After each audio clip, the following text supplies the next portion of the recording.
Nach dem Absturz der Germanwings-Maschine mit 150 Menschen an Bord stand Deutschland unter Schock.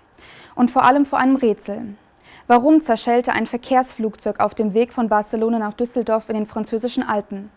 Einem Thema, dem auch wir uns in dieser Sendung widmen wollen. Und damit herzlich willkommen zu Kompakt TV, dem Fernseher des Kompaktmagazins. Die Themen der heutigen Sendung im Überblick. Germanwings. Warum raste Flug 9525 in den Tod? NSU. Das Zeugensterben geht weiter. Und kochende Volksseele. Wie die Kriegspropaganda der USA unsere tschechischen Nachbarn spaltet. Es ist das schwerste Flugzeugunglück in Deutschland seit 43 Jahren. 150 Menschen starben, als ein Airbus der Germanwings am 24. März gegen einen Berg bei Pradot-Bléon prallte. Die Behörden gehen von einem Todesflug des Co-Piloten aus. Im Internet wird diese Theorie teilweise bestritten. Was ist plausibel, was offensichtlich an den Haaren herbeigezogen? Und welche offenen Fragen existieren? Ein Faktencheck. Eine halbe Stunde war der Germanwings-Flug 9252 von Barcelona nach Düsseldorf in der Luft. Dann reißt der Kontakt zwischen Bodenkontrolle und dem Airbus A320 mit 150 Menschen an Bord ab. Kurze Zeit später Gewissheit: Flug 9252 ist in den französischen Alpen zerschellt. Es gibt keine Überlebenden. Deutschland ist fassungslos angesichts der Katastrophe. Meine Damen und Herren, erschütternde Nachrichten erreichen uns aus Südfrankreich. Der Absturz der deutschen Maschine mit über 140 Menschen an Bord ist ein Schock, der uns in Deutschland und der Franzosen und Spanier in tiefe Trauer stürzt. Wie konnte es zum zweitschwersten Flugzeugabsturz in der deutschen Luftfahrtgeschichte kommen? Einen Tag nach dem Unglück präsentierten die Behörden erste Erkenntnisse. Der Co-Pilot Andreas Lubitz steuerte die Maschine demnach bewusst in einen Berghang. Massenmord im Cockpit. Diese Aufnahmen zeigen eine Simulation der letzten Flugsekunden für das spanische Fernsehen. Vor allem im Internet kursieren jedoch auch Zweifel an dieser Darstellung. Könnte Germanwings 9252 abgeschossen worden sein? Vernebelte Gift die Sinne der Piloten? Robert Stein absolvierte in den 90er Jahren eine Ausbildung der Lufthansa Verkehrsfliegerschule und war später viele Jahre Sicherheitsmanager am Münchner Flughafen. Dass auch eine Woche nach dem Absturz der Flugdatenschreiber noch nicht ausgewertet werden konnte, macht ihn stutzig.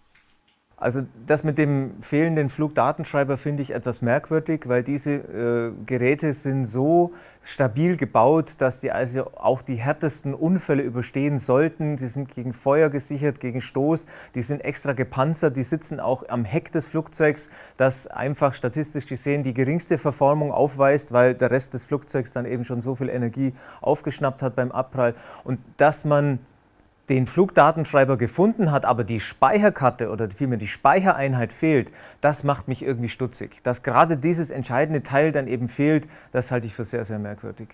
Andere Fakten sprechen jedoch für die bisherigen Erkenntnisse der Behörden, etwa das Trümmerfeld an der Absturzstelle in den französischen Alpen.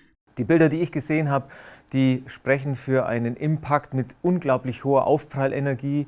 Das heißt, die kinetische Energie, die in diesem Dutzende Tonnen schweren Flugzeug, das hat ja 100 Tonnen das Flugzeug, wenn das mit 5, 6, 7, 800 km/h auf so einen Berg aufprallt, auf so ein schroffes Gelände, dann wirkt das schon wie ein ziemlicher Schredder, diese Leichtbau-Aluminiumweise von dem Flugzeug, das Flugzeug desintegriert dann einfach. Es bleiben nur noch einzelne Rumpfsegmente liegen, wie man gesehen hat, oder das Fahrwerk, das aus starkem Stahl besteht, das bleibt dann schon liegen.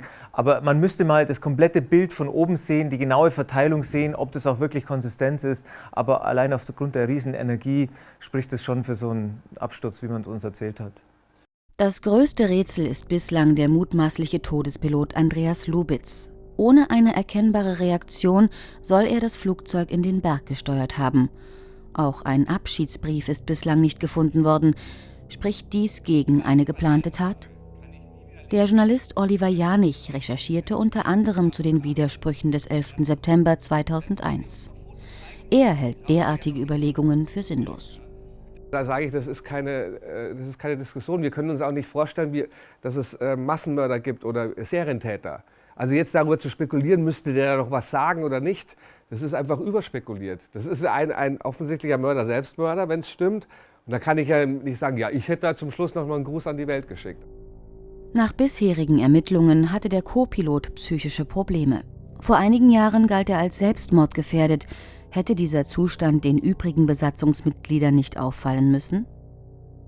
Die Fluggesellschaften haben eine rotierende Arbeitseinteilung. Das heißt, man fliegt ganz, ganz selten oder so gut wie nie mit der gleichen Besatzung nochmal. Der Pilot kommt heute zum Dienst und sieht am nächsten Tag schon wieder eine ganz andere Besatzung. Das ist meines Erachtens ein zu kurzer Zeitraum, um jemanden psychologisch so zu ergründen, ob der wirklich solche Probleme gehabt hätte. Hat die Ex-Freundin von Andreas Lubitz Hinweise auf eine geplante Tat des Co-Piloten? In der Bild-Zeitung sagte die Frau, die anonym bleiben wollte, ihr angeblicher Lebensgefährte soll indirekt mit einem Amoklauf gedroht haben. Sie und Lubitz seien gemeinsam 5 Monate lang durch Europa geflogen und hätten eine heimliche Beziehung gehabt. Doch wie wahrscheinlich ist so eine enge Zusammenarbeit an Bord? Ich halte es für ausgeschlossen, dass diese Meldung stimmt, weil die Fluggesellschaften haben ein Einteilungssystem, das also quasi täglich rotierende Besatzungen vorsieht. Ich habe mit einer Stewardess gesprochen, die hat gesagt, sie kann einen Request machen, sie kann also einen Antrag stellen, dass sie ab und zu immer mal wieder mit der und der Person, mit befreundeten Besatzungsmitgliedern auf Tour geht. Das geht schon, aber es ist ausgeschlossen, dass jemand für 5 Monate lang permanent im gleichen Flieger eingesetzt war. Das kann ich nicht nachvollziehen. Auch der langjährige Regierungsberater und ehemalige ARD-Mitarbeiter Christoph Hörstl kann in der Berichterstattung über den tatsächlichen Hergang des Absturzes keine beweisfähigen Aussagen entdecken. Zum ersten Mal in meinem Leben habe ich gesagt, ich kapituliere vor einer Story. Die Berichterstattungslage ist so miserabel, wenn sich die Lügenmedien weigern, richtig zu recherchieren und präsentieren dem zunehmend ratlosen Publikum absichtlich gegenläufige Stories, dann ist das Beste, was man machen kann, ist, man konstatiert das. Journalismus, eine Bewertung von Tatsachen ist dann unmöglich gemacht, wenn einfach im Prinzip mit Fragezeichen operiert wird. Das ist ein ganz neuer Zustand und der ist hier eingetreten. Es gibt kein Ende an Spekulationen und da einzusteigen, warum denn? Auffallend ist, kurz vor dem Absturz von Germanwings 9252 tauchten 2 Mirage-Jäger der französischen Luftwaffe im Unglücksgebiet auf. Was suchte das Militär zu diesem Zeitpunkt in der Umgebung des Verkehrsflugzeuges? Also dieser Absturz ist ein klassisches Beispiel dafür, was normalerweise passiert, wenn ein Flugzeug den Kontakt verliert zur Bodenverkehrskontrolle, zu den Fluglotsen.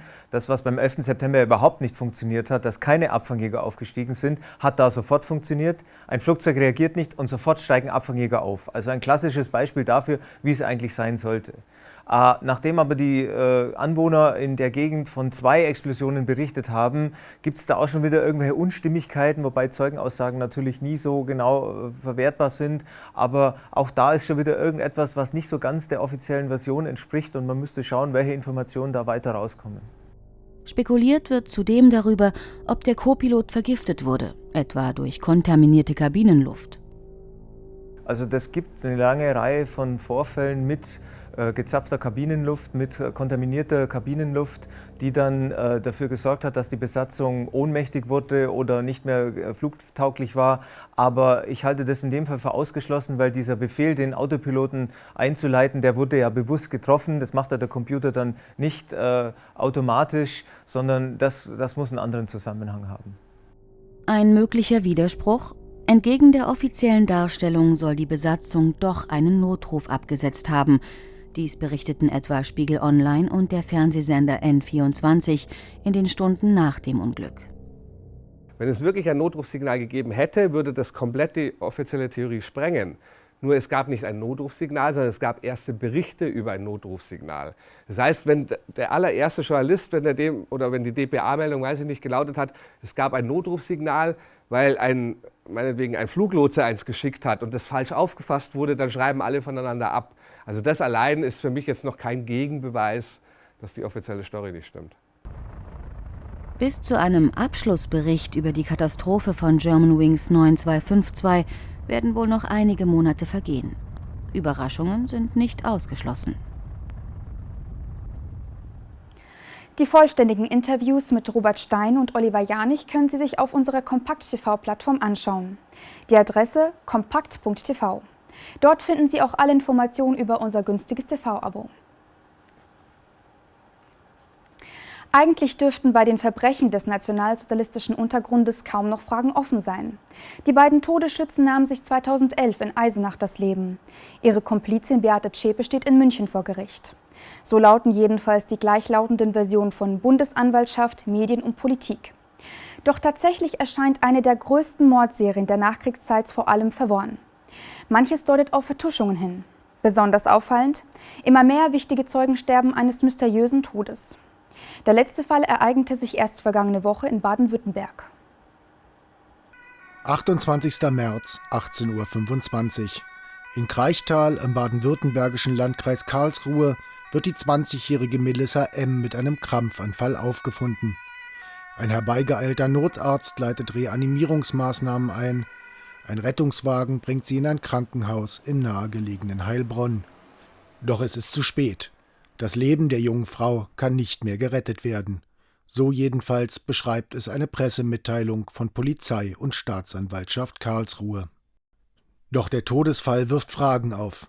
Melissa M. hatte erst am 13. März vor dem NSU-Ausschuss des Landtages von Baden-Württemberg ausgesagt.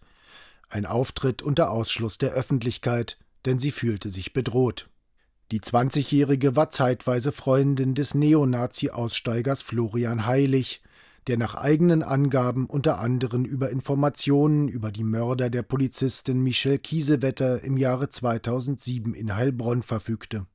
Heilig verbrannte am 16. September 2013 in seinem Auto, als er sich auf dem Weg zu einer Aussage beim Landeskriminalamt befand. Die Behörden sprachen bereits 8 Stunden später von Selbstmord, prüften weder Handy noch Laptop des Toten, übergaben den Eltern weder einen Autopsiebericht noch das Ergebnis der kriminaltechnischen Untersuchung. Angeblich habe Florian die Trennung von Melissa M. nicht verkraftet. Doch mit der jungen Frau hatte die Polizei bei ihren Ermittlungen gar nicht gesprochen. Heiligs Vater bestritt damals gegenüber Kompakt die Trennung. Inzwischen gerät die Polizei zunehmend unter Druck. Der NSU-Ausschuss will nun Telefon und Computer unabhängig untersuchen lassen, wie deren Vorsitzender Wolfgang Drechsler Mitte März im Südwestrundfunk sagte. Die Familie hat ja wo sie vernommen worden ist, ausdrücklich gesagt, dass sie kein Vertrauen mehr hat. Das heißt nicht, dass ich kein Vertrauen zur Polizei habe, aber die Familie hat es ausgeführt und deswegen würden wir eben die Dinge, die wir bekommen, dann auch untersuchen lassen. Florian Heilig und seine Freundin sind nicht die ersten seltsamen Todesfälle rund um den NSU, wie das Kompaktmagazin bereits Ende 2013 recherchierte. So schieden auch 3 Ermittler des Thüringer Landeskriminalamtes auf mysteriöse Weise aus dem Leben. Der eine ist zuständig im LKA für das Abhören von Telefongesprächen. Also auch das Trio wurde ja abgehört in der Zeit. Das ist, glaube ich, der aufgehängt in seinem Keller, aufgehängt an einer Hundeleine gefunden wird. Der andere LKA-Beamte ist in einer Sondereinheit gegen Rechtsextremismus. Der wird erschossen auf der Toilette seiner Dienststelle aufgefunden. Abschiedsbrief ist unter Verschluss. Und der dritte seltsame Todesfall im LKA, es ist dann kein Selbstmord, sondern ein plötzlicher Tod, ja, aus unbekannten Gründen, schied dahin, der 58-jährige in der Polizeiführung von Thüringen Zuständige für die Ermittlungen auch im Rechtsextremismus. Ja. Im April 2014 starb der Zeuge im NSU-Prozess Thomas Richter, als er sich unter Polizeischutz befand. Der 39-Jährige erlag angeblich einer nicht erkannten Zuckerkrankheit. Als Spitzel Corelli war Richter über 10 Jahre Spitzenquelle des Verfassungsschutzes, informierte den Geheimdienst auch über den ominösen NSU. Als sich der Untersuchungsausschuss des Bundestages im Februar diesen Jahres mit dem Tod Richters beschäftigen wollte, verweigerte das Justizministerium von Nordrhein-Westfalen die Herausgabe der Akten. Dabei wären Fragen legitim. Das ist ein Mann, der wirklich an der zentralen Funktion gesessen hat, der auch das Trio wohl kannte. Und deswegen ist natürlich, wenn so ein wichtiger Zeuge noch dazu kurz vor einer Vernehmung durch das Bundeskriminalamt stirbt, dann fragt man sich schon, sind da möglicherweise dunkle Mächte am Spiel? Zweifel gibt es nach wie vor auch am angeblichen Doppelselbstmord von Uwe Mundlos und Uwe Böhnhardt. Beide Männer bezeichnet die Staatsanwaltschaft als Schützen der insgesamt 10 NSU-Morde. Sie sollen sich am 4. November 2011 nach einem Banküberfall in Eisenach getötet haben. Eine Version, die nur wenig glaubhaft klingt. 2 in Anführungsstrichen Tatverdächtige, Mundlos und Böhnhardt, die sich beim Anblick hochqualifizierte Killer, muss man dazu sagen, also angeblich, die sich beim Anblick von 2 Polizisten derart erschrecken, dass sie sich gleich erschießen. Und zwar gegenseitig, gleichzeitig und synchron. Und auch noch ihren Wohnwagen anzünden. Auch in der Politik mehren sich inzwischen die Zweifel. Selbst der Grünen-Vorsitzende Cem Özdemir deutete am 5. November 2014 im Bundestag an, bei der Aufklärung der NSU-Morde werden Zeugenaussagen unterbunden. Ich stehe mit vielen der Familien der Opfer in Kontakt. Und für sie ist jede geschredderte Akte, jede mit Geheimschutz begründete Aktenschwärzung, jeder verhinderte Zeuge ein weiterer Stich ins Herz der Opferangehörigen immer wieder aufs Neue. Gilt dies auch für die Zeugin Melissa M.? Kannte sie Details zum Polizistenmord von Heilbronn oder Verwicklungen im Zusammenhang mit dem NSU? Aussagen kann sie nicht mehr. Nach Darstellung des am 30. März veröffentlichten Obduktionsberichtes der Universität Heidelberg starb Melissa M. an einer Lungenembolie. Ausgelöst durch einen leichten Motorradunfall am 24. März. Anschließend begab sie sich zur Thrombosevorsorge in ärztliche Behandlung. In der Erklärung der Behörden heißt es, Anzeichen für eine wie auch immer geartete Fremdeinwirkung haben sich bei der Obduktion nicht ergeben. Die Staatsanwaltschaft kündigte immerhin an, dennoch eine mögliche Vergiftung zu prüfen. Wir behalten das Thema im Auge. Übrigens, Kompakt hat in den vergangenen Jahren laufend investigativ über den NSU-Skandal berichtet und 2013 auch ein umfangreiches Sonderheft zum Thema veröffentlicht. Im Januar 2014 waren wir das erste Medium, das Ungereimtheiten beim Tod von Florian Heilig nachgewiesen hat. Ältere Kompaktausgaben und unser NSU-Sonderheft können Sie natürlich bequem nachbestellen. Die Adresse lautet kompakt-online.de. Weitere Meldungen der letzten Tage haben wir nun in einer Übersicht für Sie zusammengefasst. Assad für russische Präsenz. Syriens Regierung hat keine Einwände gegen einen Ausbau der russischen Marinebasis im Mittelmeerhafen Tartus. Das sagte der syrische Präsident Bashar al-Assad in einem Interview mit dem russischen Fernsehen. Moskau verfügt seit dem Jahre 1971 über eine 1,5 Hektar große Basis, an der insgesamt 2 Schiffe anlegen können. In der Vergangenheit wurde die Basis jedoch nur als Versorgungs- und Reparaturstützpunkt genutzt. Seit 2012 wird Tartus von der russischen Marine aufgrund des Krieges in Syrien nicht mehr aktiv genutzt. Was die russische Präsenz in unterschiedlichen Regionen der Welt anbetrifft, einschließlich im östlichen Mittelmeer, im syrischen Hafen Tartus, diese russische Präsenz ist notwendig für die Aufrechterhaltung des Gleichgewichts in der Region, das mit dem Zerfall der UdSSR vor mehr als 20 Jahren verloren ging. Für Syrien gilt, je mehr sich die russische Präsenz in der Region ausweitet, desto stabiler wird die Region, weil Russland eine wichtige Rolle bei der Stärkung der Stabilität in der ganzen Welt spielt. Gauweiler wirft hin. Der CSU-Politiker Peter Gauweiler hat sein Bundestagsmandat niedergelegt. In einer persönlichen Erklärung beschuldigte er seine Partei, ihn mit Hinblick auf die Euro-Rettungspolitik unter Druck gesetzt zu haben. Von ihm sei verlangt worden, dass er im, Zitat, Bundestag so abstimme, dass ich mich für das Gegenteil dessen entscheide, was ich seit Jahren vor dem Bundesverfassungsgericht und vor meinen Wählern vertrete und was ich als geltenden Inhalt der CSU-Programme verstehe. Dies ist mit meinem Verständnis der Aufgabe eines Abgeordneten unvereinbar, so der 65-Jährige. Einzelheiten nannte der Politiker nicht. Gauweiler gilt als einer der profiliertesten Eurokritiker in der Union. Er saß seit 2012 im Bundestag. Zuvor gehörte er unter anderem dem Bayerischen Landtag an. Linkspartei will regieren.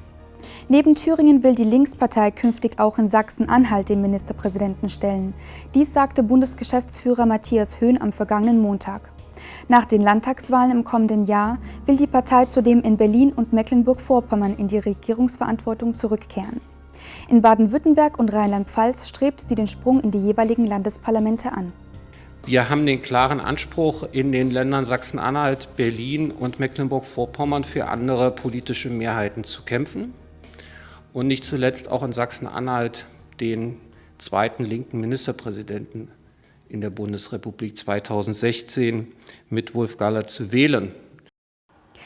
Mit ihrer sogenannten Speerspitze von 30.000 Mann will die NATO spätestens ab 2016 versuchen, Russland weiter einzuschüchtern.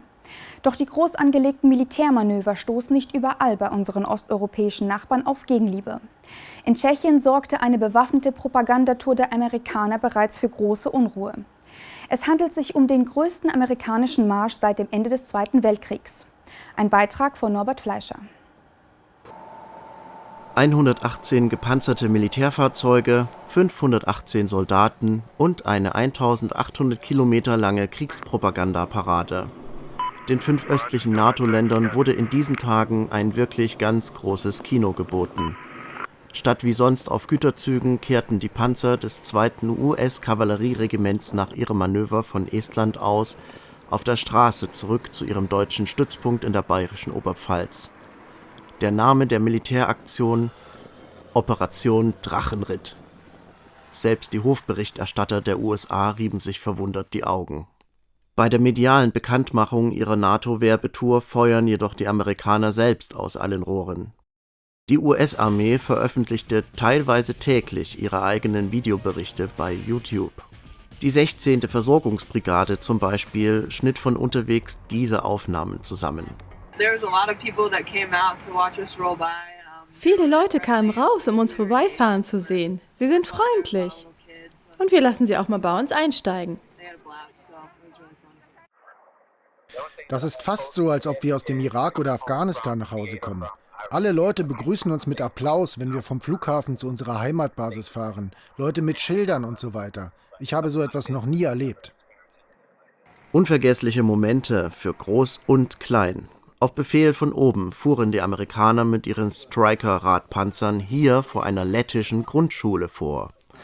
Die Schulhofrangeleien fielen an diesem Tag aus. Bewaffnete Amerikaner zeigten den Kindern stattdessen, mit welchen Mitteln die Erwachsenen ihre Streits austragen. Tödliches Kriegsgerät wurde den Schülern als harmloses Spielzeug zum Anfassen präsentiert. Wie beabsichtigt waren dabei natürlich alle bestens gelaunt. Leider ist das Wetter nicht so toll, wie wir uns das gedacht hatten. Nicht sehr warm hier, aber die Leute haben uns herzlich begrüßt. Wer es schaffte, auf den Panzer zu klettern, wurde belohnt. Selbst die kleinsten Schüler durften hier ran an die großen Kanonen.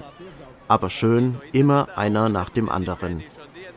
Und weil man in den Soldaten offenbar ganz tolle Vorbilder sah, veröffentlichte die US-Botschaft in Riga diese Aufnahmen auf ihrem YouTube-Kanal. In Tschechien dagegen wurde die weltgrößte Streitmacht nicht überall mit Brot und Salz herzlich begrüßt. In Prag protestierten am Wochenende knapp 1000 Demonstranten gegen den Konvoi. Das Motto: Panzer? Nein, danke.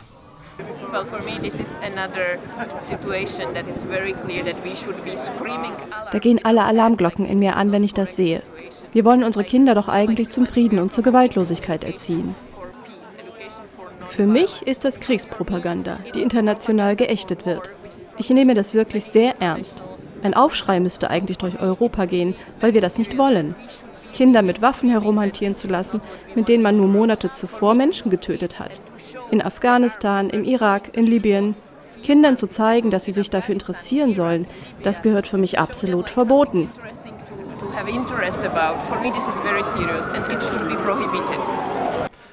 In der Tat, mit Verboten sparte die tschechische Regierung wenig.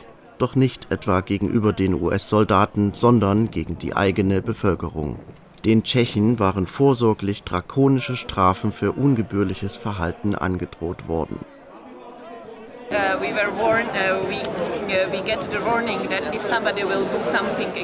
Wir wurden gewarnt, dass jemand, der etwas gegen diesen Drachenritt-Konvoi unternimmt, ernste Probleme kriegen würde.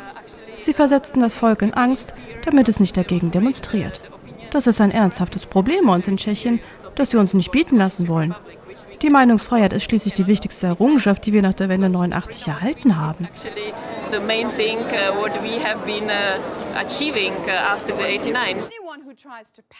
Für das Bewerfen des US-Konvois mit Eiern oder Tomaten konnte man bis zu 2 Jahre in den Knast wandern.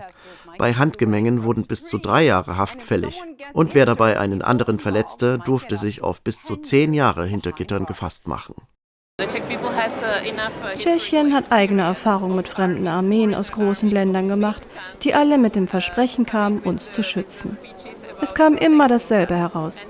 Wir müssen nicht von Fremden beschützt werden. Die Tschechen sind ein friedliches Volk. Wir wollen Frieden. 1939 besetzten die Nazis das Land und verleibten es dem Deutschen Reich ein. 1968 schlugen sowjetische Panzer den Prager Frühling blutig nieder. Es gab mehr als 100 Tote und 500 Verletzte. Die Aktivisten sehen in den amerikanischen Panzern Vorboten eines neuen Kriegs. Säbelrasseln gegen Russland. Bei all den Spannungen in der Ukraine und denen zwischen den USA und Russland wollen wir nicht in einen Konflikt hineingezogen werden. Ich habe selbst 1 Jahr bei den US-Marines gedient und kann die Leute vollkommen verstehen, die gegen Einsätze unserer Armee in ihrem Land sind. Ich finde, dass die USA ihre Aktivitäten in fremden Ländern unbedingt zurückfahren müssen. Wir geben viel zu viel Geld für unseren militärisch-industriellen Komplex aus, während sich unsere Regierung ein 17 Billionen $ Defizit leistet. Sollte der Steuerzahler wirklich weiterhin dafür bluten? Ich glaube nicht.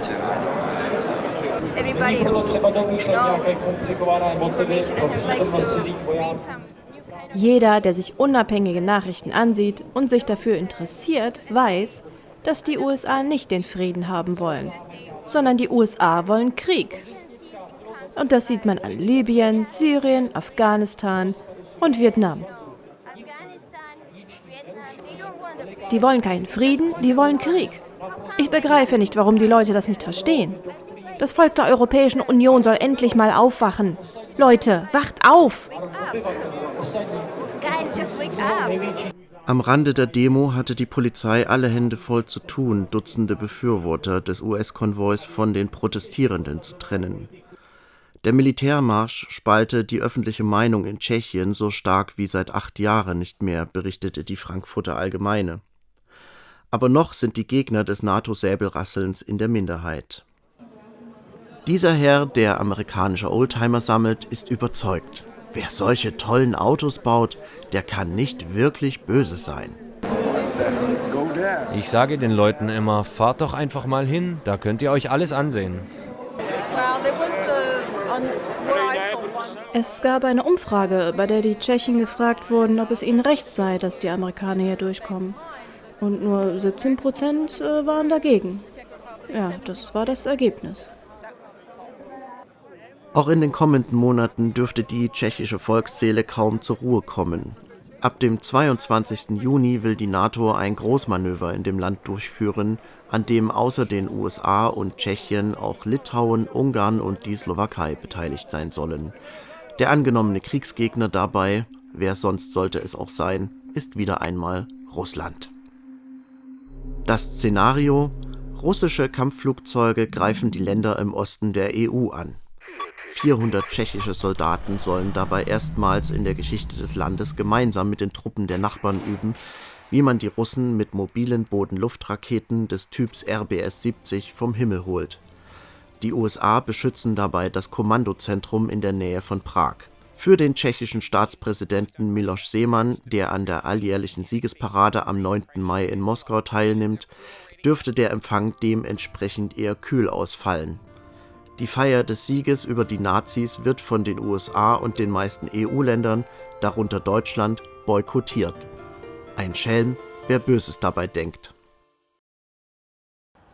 Normalerweise gibt es am Ende unserer Sendung immer eine aktuelle Umfrage. Doch dieses Mal hatte Niklas etwas dagegen. Der Orkan über Deutschland machte Dreharbeiten auf der Straße in den vergangenen Tagen unmöglich. Stattdessen schauen wir noch einmal auf den Aktionstag gegen die Europäische Zentralbank am 18. März. Dort nahm der Kabarettist Urban Priol die Politik gegen Griechenland aufs Korn. Und damit geht diese Ausgabe von Kompakt TV zu Ende. In 2 Wochen sehen wir uns wieder. Natürlich ist der Aufreger wegen Griechenland, weil Griechenland es gewagt hatte, die alten konservativen und sozialdemokratischen Kleptokraten abzuwählen. Seitdem ist Europa in Schockstarre. Das Mutterland der Demokratie hatte es gewagt, so zu wählen, wie es der Rest von Europa nicht gewollt hat. Eine Unverschämtheit. Dabei gab es doch Warnhinweise im Vorfeld. Die Bild-Zeitung hatte getrommelt. Wehe, ihr wählt so, von uns kriecht ihr nix. Auch unsere Kanzlerin hatte sich eingemischt. Von wegen mal genau überlegen, also der Reformkurs. Sie hat sich bei ihrem konservativen Kumpel Samaras angewandt. Liebesdienerisch von wegen, ich komme auch gerne zur Wahlkampfunterstützung vorbei. Da hat der aber nur gemeint, oh heiliger Gyros. Besser nicht, dann fällt mein Wahlergebnis noch katastrophaler aus. Und es hätte wieder tausender Polizisten, Scharfschützen, Kampftaucher, leergeräumter Straßen und sicherter Schützenpanzer bedurft, um unserer Regentin zu zeigen, wie beliebt sie im südlichen Teil Europas ist. Weil unsere Regierung beim Griechen-Bashing einen Verbündeten hat, die gesammelte Springerpresse, die Bild-Zeitung, das Biotop für verhaltensgestörte Journalisten. Und kaum waren die neuen Minister im Amt, 2 Tage später im Spiegel, die tragen ja nicht mal Krawatte. Das ist das Gütesiegel für Seriosität und Kompetenz, wie man es aus Chefetagen von Investmentbanken und Unternehmensberatungen kennt. Oder wenn bei uns aus der Nachbarschaft mal wieder Kinderschänder und Finanzverbrecher verhaftet wurden, da sind die Nachbarn auch immer überrascht und sagen, der hat immens Schlips angehabt. Weiß gar nicht, Dann kam dieser Varoufakis, war noch so ein Frauentyp, der Mathematik und Finanzwesen studiert hat. Da waren die EU-Beauftragten irritiert und haben gesagt, was, ein Fachmann auf so einem Posten.